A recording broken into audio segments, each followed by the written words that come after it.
You're listening to the Unlocking Africa podcast. A lot of people like to think that there's not enough data in Africa. There's not the same type of innovations or opportunities for innovations that are happening in Africa, but we didn't believe this. We thought about creating Zindi as a space where data can be liberated, where young people across the continent who are incredibly talented can get their hands on this data. You built a natural language processing algorithm translating a local African language to English. That's something that gets added to your profile on Zindi. That whole transformation of organizations to have a stronger competitive advantage, not only in Africa, but globally. Stay tuned as we bring you inspiring people who are unlocking Africa's economic potential. You're listening to the Unlocking Africa podcast with your host, Tessa Adamu. Welcome to the Unlocking Africa podcast, where we find amazing people who are doing amazing things to unlock Africa's economic potential. Today, we have Celina Lee, who is a co-founder and CEO of Zindi, which is a professional network for data science, and they are on a mission to make data science and AI accessible to everyone. Welcome to the podcast, Celina. How are you? Thank you so much. I'm well, and it's a pleasure to be here. Fantastic. It's great to have you on the podcast, and I'm looking forward to the conversation. Seeing AI is the talk of, I guess, the globe, the town at the moment. So looking forward to getting into this conversation. So I'm not sure if you've listened to the podcast before. I usually like to start from the beginning, so I was hoping you could introduce yourself and tell us a bit more about Celina Lee. Sure. So I'm in South Africa. I've been living in Cape Town for the last 7 years, but I'm originally from California in the United States. I studied applied math and computer science, which explains my slight obsession with data science and all things data.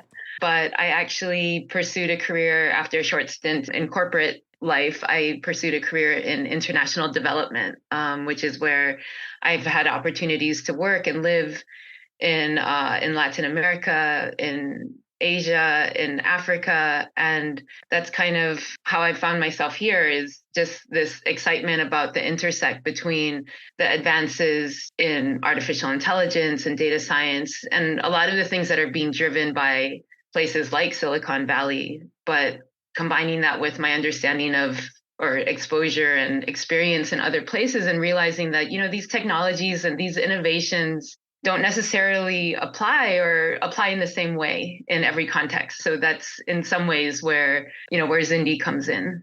Fantastic. So it's quite clear that you are an internationally minded person. You mentioned you've lived in South Africa for the last 7 years. So what is it that kind of drew you or kind of brought you to South Africa? I first came to South Africa for a different job opportunity, but related. Okay. It was also in data science, but in the NGO world. So I came over to lead a project that was with the Gates Foundation and the MasterCard Foundation to advance the use of data science for financial inclusion. So working with the ways that people can use data to increase access to financial services, be it savings, credit, and just make a more inclusive financial ecosystem in Africa and even around the world. And part of that was actually building a data platform where people could have more access to financial data that could help them make better decisions. And so once I was here, I actually ended up meeting my co-founders, Megan Yates and Echo Duker, because they were running a data science consulting company. And so we hired them to do some work and ended up working together, getting to know each other. And we came together around this idea that there's actually this huge opportunity and this huge gap in the market where a lot of people like to think that there's not enough data in Africa. There's not the same type of innovations or opportunities for innovations that are happening in Africa, but we didn't believe this.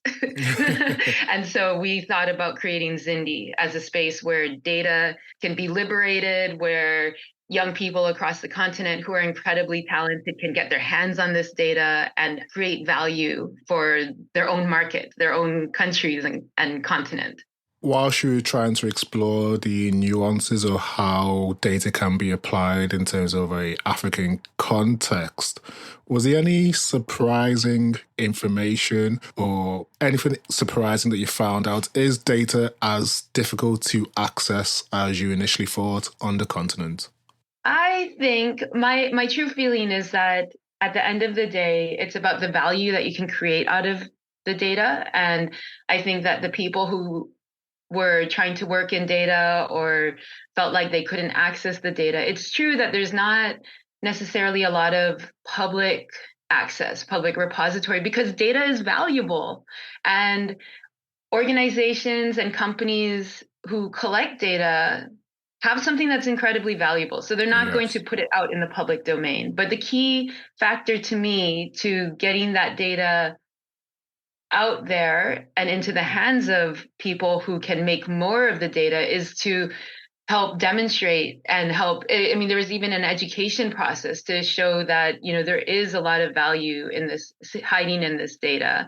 As a company, so be it if we're working with a bank or insurance company or a telco or a retailer, I think the thing is in Africa, I think, especially with all the advances that are happening in artificial intelligence, people have a recognition that there's a lot of value in this. They don't always know how best to pursue it, how to find the people who can help them, how to find the solutions that they need, how to make sense of all the opportunities that are out there. And so I think that what Zindi did. So on Zindi, we've run over 200 challenges, which means that we put out over 200 data sets on our platform, which represent real business problems, whether they're business problems or problems that are of the public good. So anything from climate change and food security and conservation to real business problems like, predicting which customers will pay or what products you should offer to customers.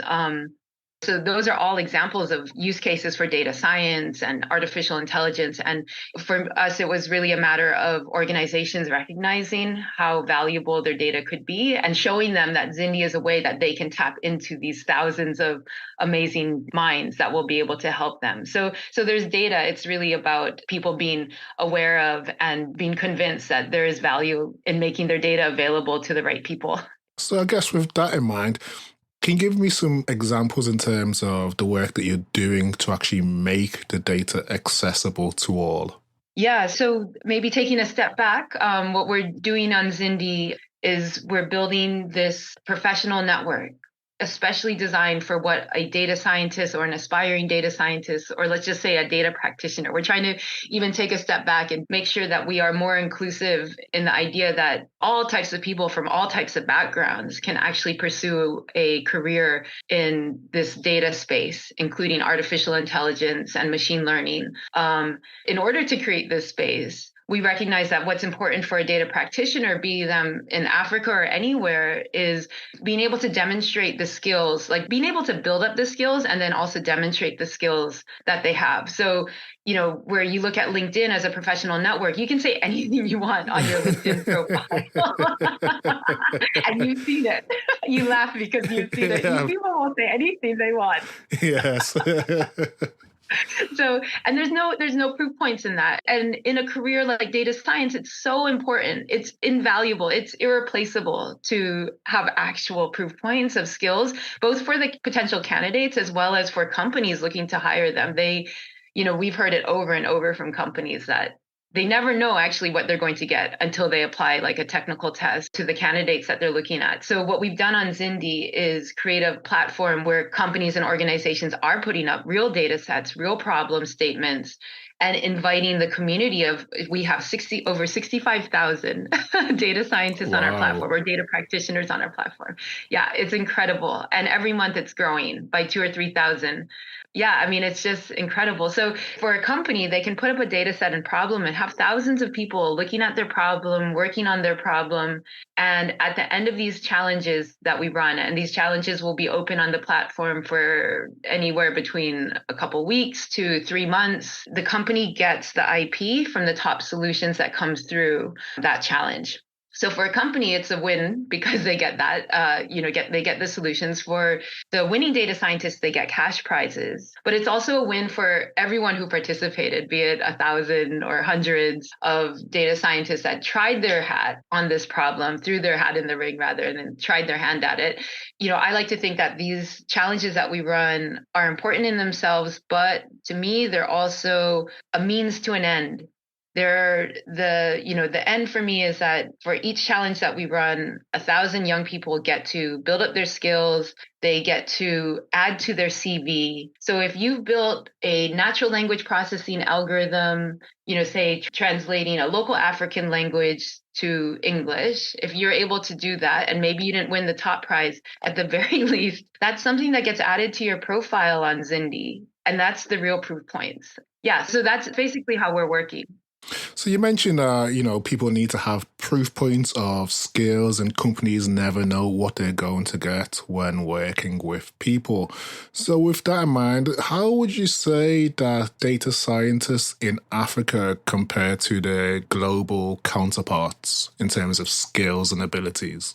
I think that what we're seeing is that Africa has the fastest growing working age population in the world. And on Zindi, even people tend to be quite young. Our user base is skewed, quite young. About half of the people on our platform are in university still, which is fantastic. I mean, I think of it as this is the pipeline of talent that everyone is looking for. And we need to, add the right ingredients and stir it up in the right way. And out on the other end comes market ready talent that are ready to add value to any company. But on a global scale, or kind of in the global context, I am very clear that, what we're seeing is that Africa is still relatively new to this space, and it's still a relatively new field. And that's all we're seeing is a reflection of that it's new, that there's huge potential for growth. And the young people, this generation that's coming up across the continent, I mean, they're tech savvy, they're ambitious, they're more educated than ever before. Like I said, most of the people on our platform are in university, which is incredible. A lot of them are maybe even just part-time, or some people aren't even in university, but we have everything from no university degree to PhDs on our platform. Yeah. So I think the raw talent is absolutely there in Africa, and there's so much potential for growth.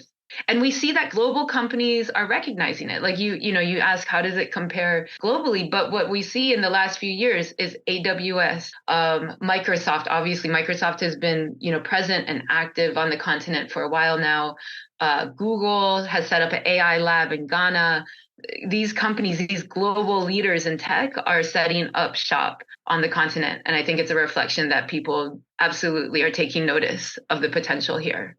Fantastic. So you did mention that you have a lot of young people on the platform who are mostly in university and have large amounts of potential for growth and raw talent.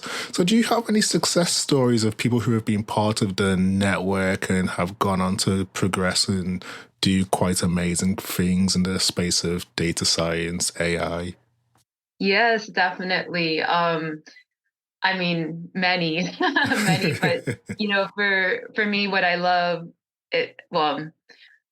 just one typical story, that is, what makes me very happy is, for example, there's a young man named Lawrence who's in Kenya, and he was in university when he first heard about Zindi, and he came out so we also have a ambassador network across the continent of 180 Zindi ambassadors that are community leaders on the ground. We have a whole kind of intake and application process. So these are very exceptional people who are out there. So for Lawrence, he heard about a meetup hackathon, a local hackathon that was happening in Nairobi when he was a university student, run by Zindi. And he came out, he tried his hand at the competition. So we have the competition running, and it was on predicting the demand for different bus routes in Nairobi. And so he tried that, but he couldn't even get started. He couldn't even open his data and really like get started on the problem. It was a one day event, and he spent the whole day just kind of, floundering around. And so then after that, he went away, but he had created his Zindi account. So after that, he started to look online at Zindi, and he started playing around with these other problems that we had on the platform on his own. And we took notice of him when he started to climb up the leaderboard on some of the competitions. He actually ended up winning his first competition maybe a year later. Oh, wow. And it was for a nonprofit organization that in Kenya as well, that was asking our data scientists to help them more accurately predict the call volumes of their child protection hotline, their national child protection hotline. And then that way that would help them better staff their call centers. And so Lawrence won that competition, and we said, oh, who is this kid? Like, who's this kid? So we started to get to know him. I mean, he is just fantastic. He himself then started to be a mentor and help other people. He volunteered as a mentor on the platform. And once he graduated, he went on to get a master's degree in data science. Wow. And partly because of this interest. And he got an internship with one of the companies that through Zindi was looking for an intern. And now he's working as a full-time data scientist at Jumia. Wow. That's an amazing story. Yeah. And for me, that's the dream, is that, I hear many people, they struggle in the beginning and they persevere, on their own. They can continue to build.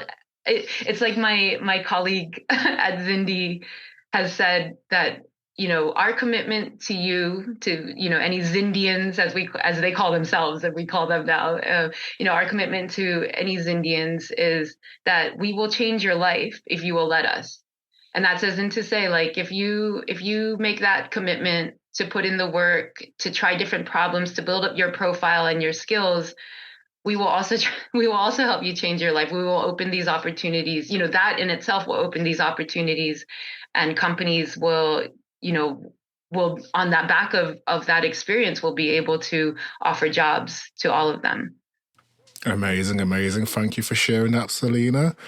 You've mentioned in terms of that example, the gentleman then being hired by Jumia. Mm-hmm. And I guess Jumia is an e-commerce platform. Mm-hmm. So I was wondering, when it comes to an African context, what kind of sectors or industries are you seeing the most exciting, say, innovation or application of data science or AI on the continent? I think what we see is that there's a ton of demand for data science skills in financial services, for sure, because that's just a data-driven industry. So financial services, telecommunications, and retail are probably the biggest ones that we see where there's a lot of demand for data science skills. Then I think aside from that, where there's a lot of innovation happening and where Zindi and our community are really excited about, that people are talking about a lot, are sectors like health, agriculture. I think those two are probably the biggest ones where there's a lot of space for innovation, especially with artificial intelligence. Yeah. And for Zindi, we work with large African corporates, of course, that are looking to hire data scientists. That's kind of the biggest value proposition that Zindi can offer, is that, in one place you can tap into 65,000 brilliant minds. But then aside from the large corporates, we also work with the startup companies, because we see startup companies are very data driven, innovation driven. And a lot of them are looking for, fast and affordable solutions and access to talent. So we also work with startups, and startups, of course, are driving a lot of innovation in this space. Fantastic. So you mentioned you're seeing a lot of interest or demand from financial services and innovations in health and agriculture. So within those sectors, would you say the way the data science is applied in Africa, there's a different application in terms of the way it's applied on the continent, or is it kind of a global standard, global framework in terms of the application and the use? It's a good question. I think that generally it's the same patterns of challenges that we see in Africa as we would see anywhere in the world. But I think that what is happening is that maybe within the continent, a lot of maybe the graph, if you have a graph of kind of like maturity level, I suppose, like, where the bell curve would be, Yes.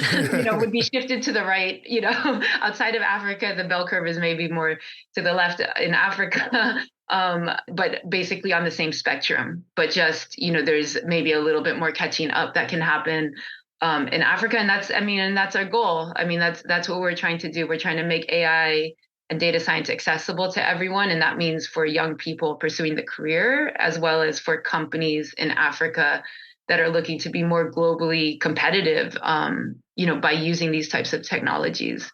But I guess I'd say that like what's exciting also is that for companies, if they're less mature, what we see is that there's still a lot of like low hanging fruits. Like even if it's not using the most advanced large language models or AI, there's still a lot of demand and opportunity to just make more sense of your data. Just getting a handle on that first step of value that you have as an organization. And that's something that I think is also a great opportunity for, the data scientists in our community, because that's also like the first step for our community as well to build up their skills and their capabilities. Fantastic. So you mentioned at a very basic level, there is an opportunity for businesses to make sense of their data.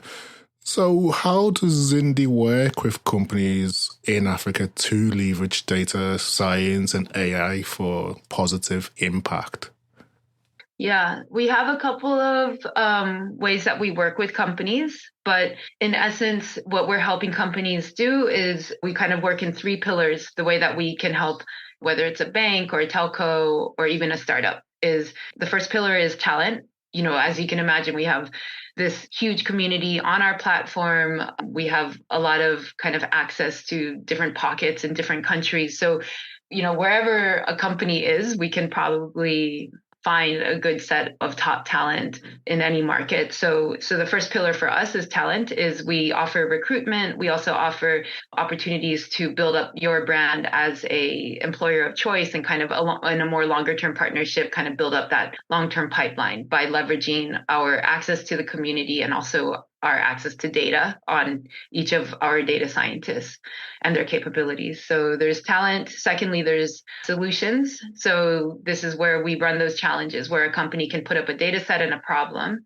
And for each of those problems, you can have hundreds, if not over 1,000 data scientists working on that problem. And these problems are mostly focused on machine learning and AI solutions primarily, which also allows us to run a live leaderboard that automatically assesses solutions as they come in. So there's no judging panel, there's no like actual humans reviewing the solutions, but it's all on the platform. And these can focus on, we've done over 200 of these. So these can focus on things like using satellite imagery to estimate the number of trees that are planted on the ground in a farm, or using natural language processing to analyze the sentiment of social media posts in local dialects, as well as more business problems. Like we did a challenge with Fossil, the watch company, to more accurately predict the demand for different specific items that they sell every month. So it's demand forecasting, it's product cross-selling, it's predicting customer churn,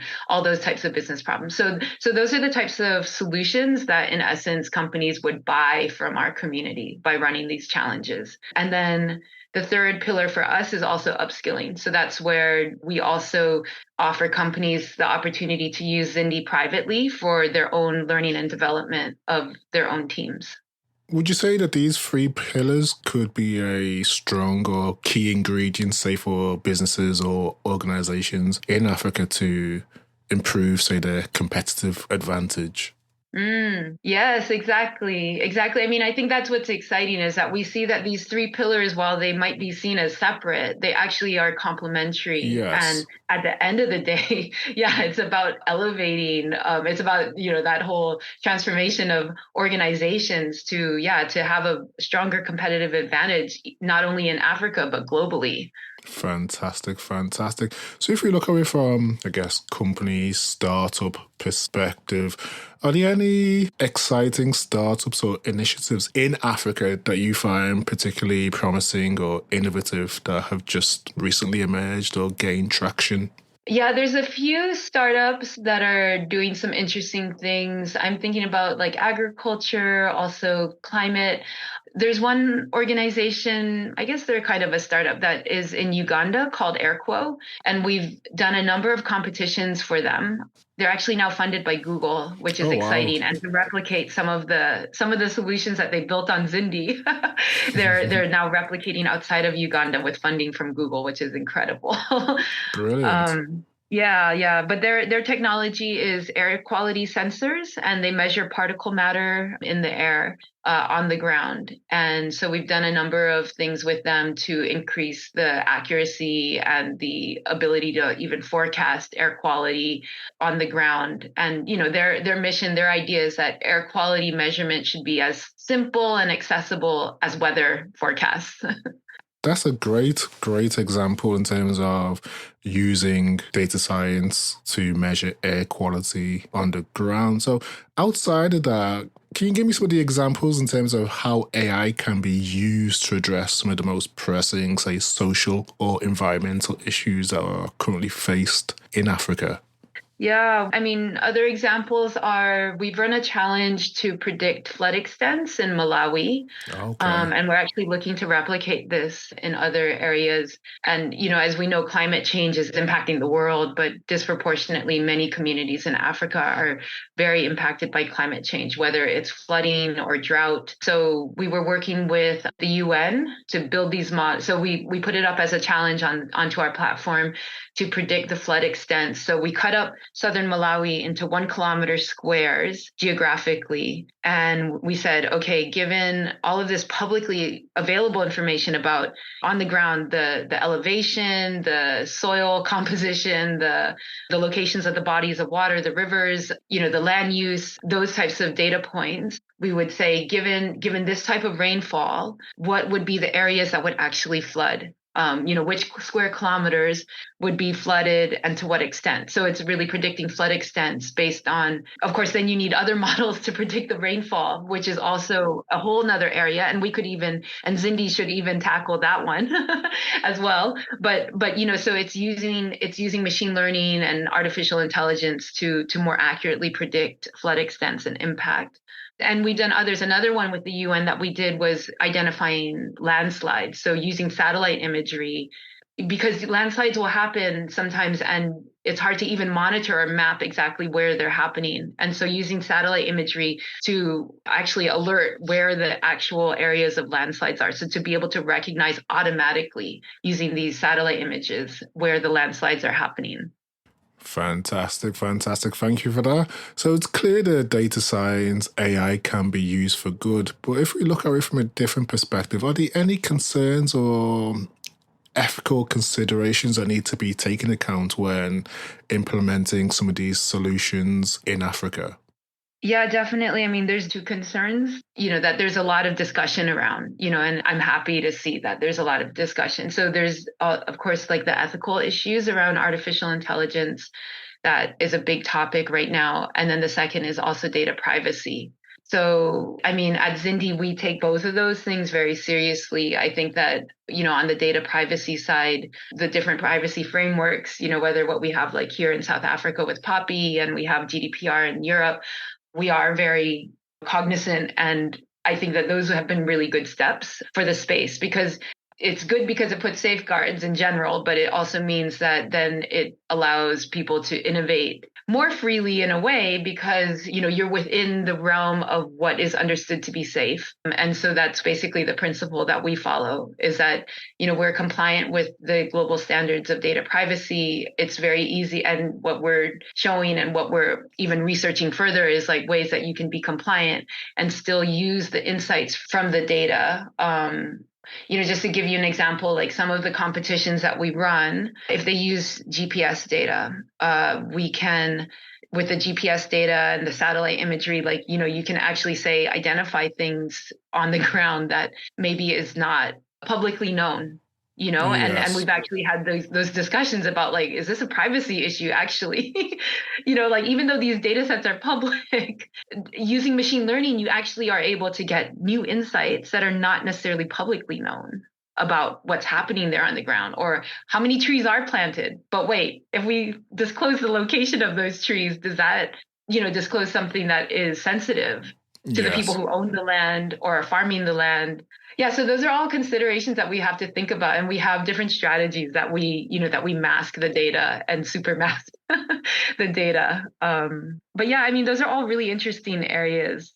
And then on the AI ethics side, to me, what we're doing with Zindi is fundamentally important in that AI ethics conversation, because a lot of the consequences of biased AI, as they call it, a lot of the consequences are the way that it actually affects real people, like the way that AI turns into products or gets used in ways that actually end up being harmful. Like, the algorithms themselves were innocent in a way, or Yes. they were trained on biased data, but they were made in an innocent fashion. But then in the way that they were brought down to the ground to be used is where the problems started.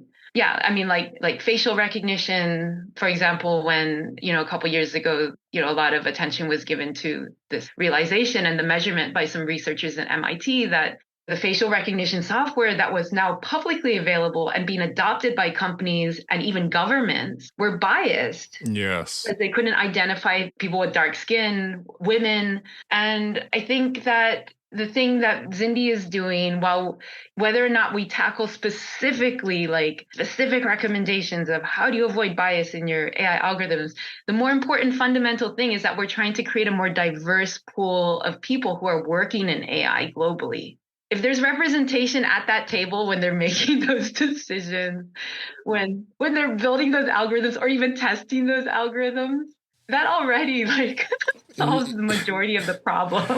It sounds pretty simple. Yeah. But no, it's a very important point. Earlier you touched on the importance of, say, data privacy, and you also mentioned the use of data science to predict floods and landslides, which impact communities. So how important is it to involve, say, local communities and stakeholders whilst you're developing and deploying AI solutions? It is very important. I mean, in general, we always have a stakeholder, a partner, because all of these data sets and problems come from some organization. Often it's businesses. So usually that's already a given. The business is interested in the solution, and so that is our main stakeholder, and they would be the ones who can make the most value out of the solutions that come out of the Zindi competition. In the case of like landslides and flooding, it is very important. On both of those cases, our partners were the UN, who were then, of course, partnering with the local or with the government, with the national government or the local government, or they have a mandate. Like UNICEF was our partner in Malawi. So it is very important. I think that's the other thing like that is exciting about Zindi is that a lot of AI research, obviously AI research is very important. And a lot of it will be happening and coming out of academia, out of the universities and out of real research that's super, incredibly critical and important and driving a lot of the innovation. But then when you're translating it into impact on the ground, I think Zindi provides this really important bridge, that makes AI accessible to a government of Malawi or, a local NGO. So it is really important to have the stakeholders to make sure that you get the maximum impact. Fantastic. You've mentioned some of your projects with the likes of the UN and UNICEF. So what would you say are some of the most exciting projects or initiatives that Zindi has been involved in recently? Oh, everything. I love everything that we're doing. I mean, every project, every time we get a new competition, I'm so excited. I think, I've probably named a few that I am excited about. We also did a lot on natural language processing, but recognizing that Africa has over 2,000 languages. Yes. And many of them are in the AI world, kind of that space. they would be what you call under-resourced, as in there's not a lot of data to train algorithms on to do the same types of things that you do for English or French or, these languages. So, all the things that, or even ChatGPT that, obviously, and I know it does work in other languages, though I've speaking with an Arabic speaker recently, and they were saying it works, but not completely.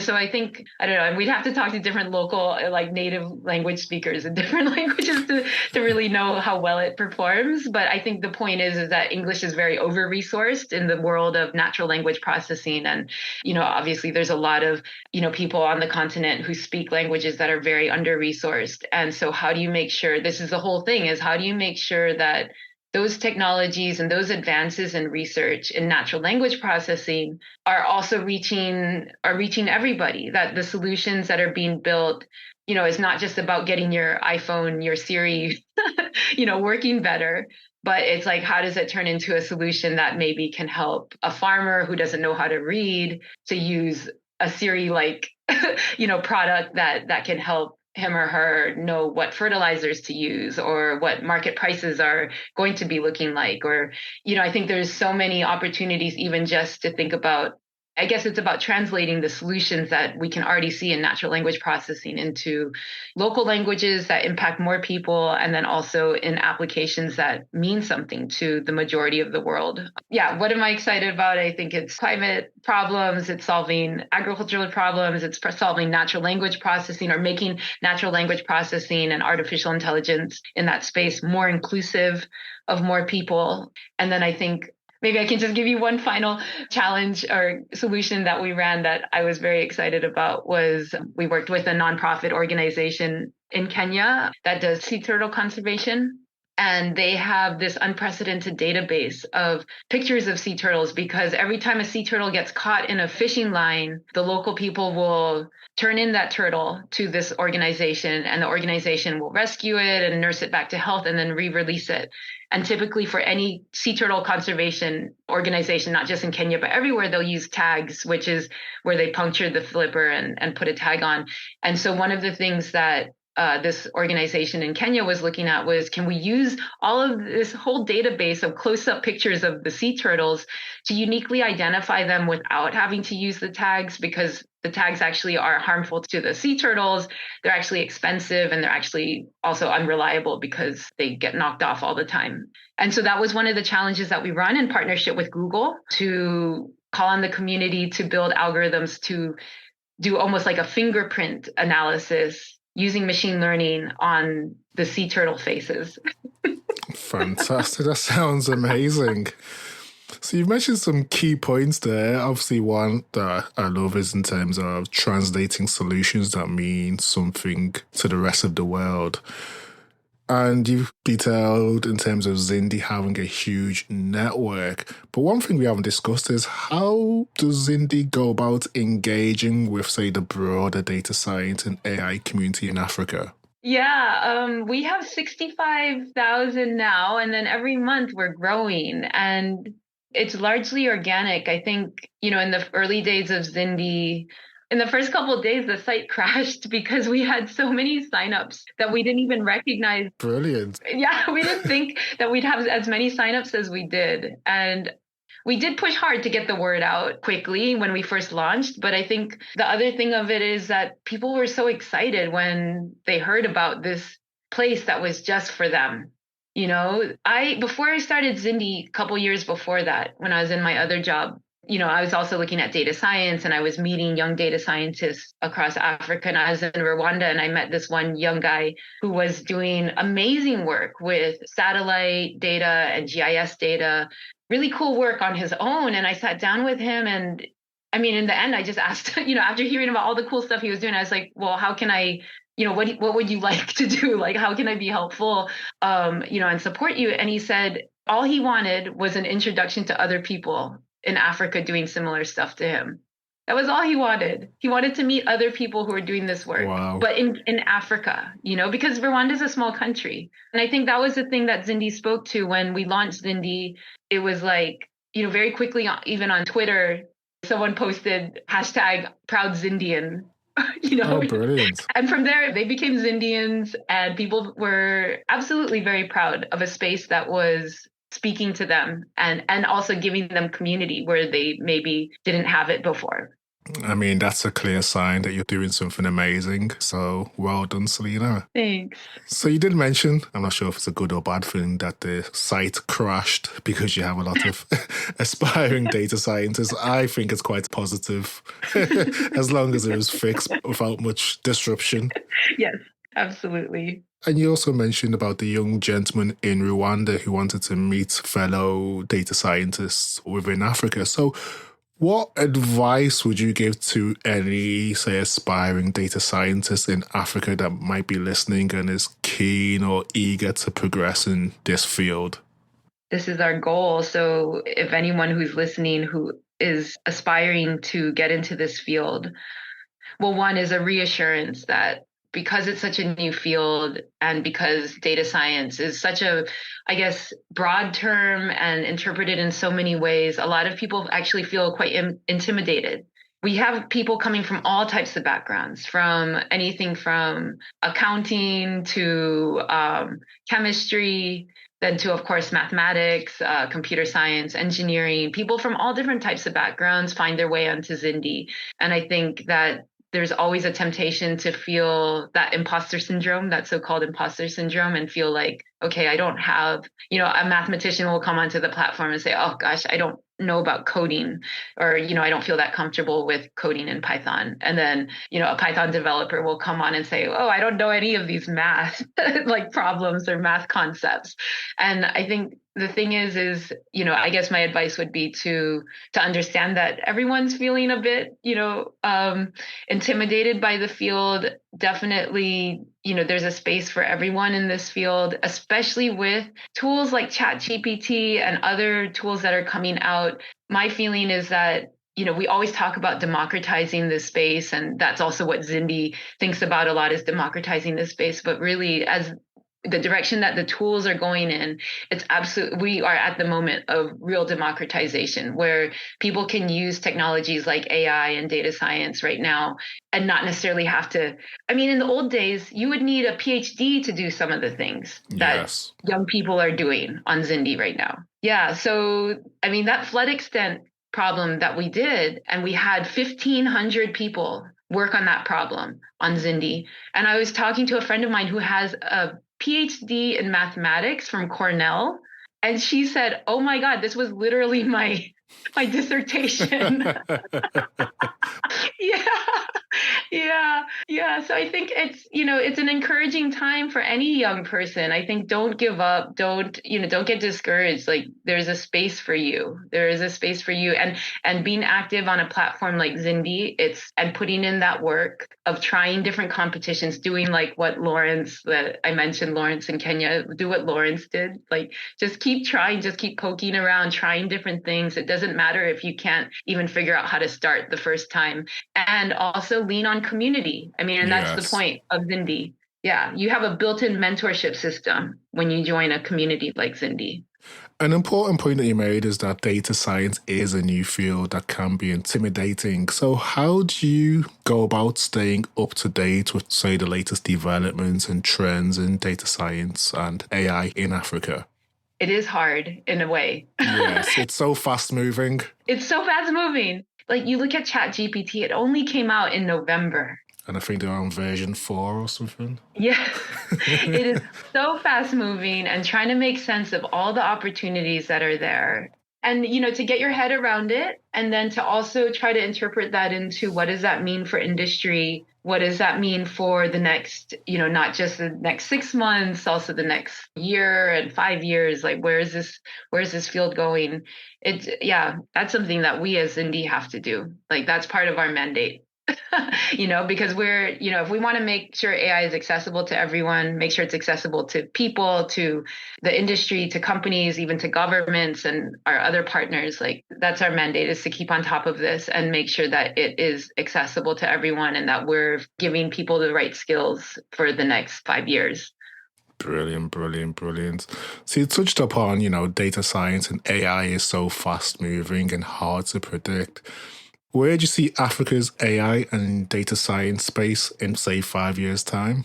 We launched Zindi in 2018. So we're Yes. almost 5 years old. And the amount of change that I've even seen in the last 5 years is incredible. And what's also exciting to me is like the story of Lawrence, and, there's so many other people like him, is that 5 years ago, they were university students.